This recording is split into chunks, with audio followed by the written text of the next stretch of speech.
Hello again, welcome back inside the Tier 4 studio here in Morgantown, West Virginia. For the Charleston Gazette-Mail, I am Mike Casazza, and you are here for part 4 of the 2015 and 15 countdown, getting you ready for the beginning of the 2015 season here at West Virginia University. Today we will take one step closer by having a look at the quarterback situation here at WVU. I'm not going to drag you by the ear through a player-by-player evaluation. What I'm going to do is ask you a question so we can attack this from the right angle. Are you ready? Today, July 23rd, do you feel secure in the quarterback scenario for Dana Holgorsen? It's an interesting question. I think it elicits interesting responses. That's why I asked. That's why you're here. I think I could capably argue either side of that question. In fact, I tried. I listed explanation for why, yeah, Mike, this is done, there's nothing to worry about, man. And then I did the same for, no, this is still open, it is something you should discuss. I had a harder time answering yes than I did no. I still think there's work to be done before the beginning of the regular season. Before I get to that, let me acknowledge, though, that there is a lot to feel good about when you talk about Skyler Howard and the offense. Longevity does matter, and Howard has been the designated guy for quite some time.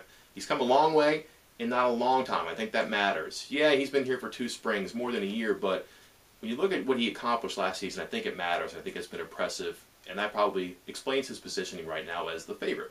But he was designated at the beginning of last season just an all-star ran, a kid who was going to redshirt. He never accepted that. He prepared like he was the starter, so when the circumstances did intervene and that he was the guy they picked, he was ready to perform and succeed.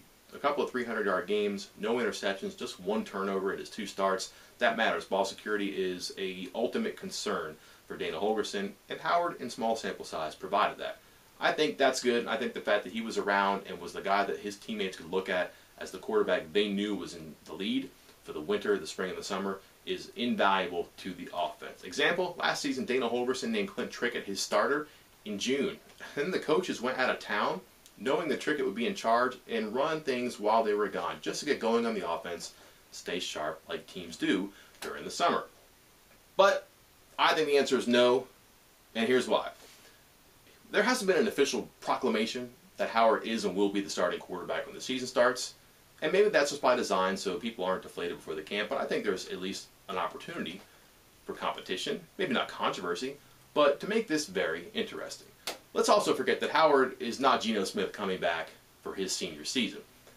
He struggled at times with accuracy last year. The yardage was good, the touchdown and interception was good, his mobility was good, but his accuracy was an issue, whether it was against the wind or against defenses that didn't allow him much time to move or space to throw. He didn't do what he always wanted to do with the ball. It didn't always get to where it was supposed to be. He overthrew, he underthrew, he was erratic at times. That has to improve, and if it's not him, it could be somebody else. I also think it's interesting that the offense has changed, but maybe the personnel has too. And for that reason alone, the fact that there are options around who are similar to Howard makes this also interesting. Let's also acknowledge for a second here that Dana Holgorsen's offense is not now what it was many years ago. He's always sought to be multiple, and he's built in different things that can allow versatility, but now he has a quarterback who can run. He's wanted to do this for quite some time. That's the evolution of this offense that he was brought up in and he has developed throughout his career. He has a guy now who can move the pocket, who can scramble, who can run draws, who can execute zone read plays. Skyler Howard is that guy. It is not a monopoly, though. We've seen William Kress run. We've seen him move around. We know he's a good enough athlete to be a receiver and a running back and a punt returner potentially this season, but we also know that he is a player West Virginia invested a lot of time and resources in recruiting from Dunbar to be their quarterback. And there was a time last year where he was the quarterback of the future. He was thought to be better than Howard. Has that completely changed? Hard to believe the experiment is over. How was his right shoulder? We don't know. We'll probably never know for sure. It was balky last season. It cost him the year. It also gave Howard the opportunity to arise and be where he is right now. But it's not just Kress. David Sills, he's been in the spotlight for a long, long time. He committed to USC at age 13. People thought he was the future of the position, that he would be that prototypical, statuesque, pro-style quarterback. He is not. He has really evolved through the years. He can wiggle, man. He can run. He is the best athlete among the 4 quarterbacks. Let's also mention Chris Chugunov, the best arm of the group. He spins it better. The ball comes out differently. He's got a big arm to throw, but he is different from the other 3 guys. It is interesting when you consider that Dana Holgorsen has re-engineered his offense somewhat, and he didn't do it around one player. Sometimes when coaches make big moves like that, They do it because of an individual talent.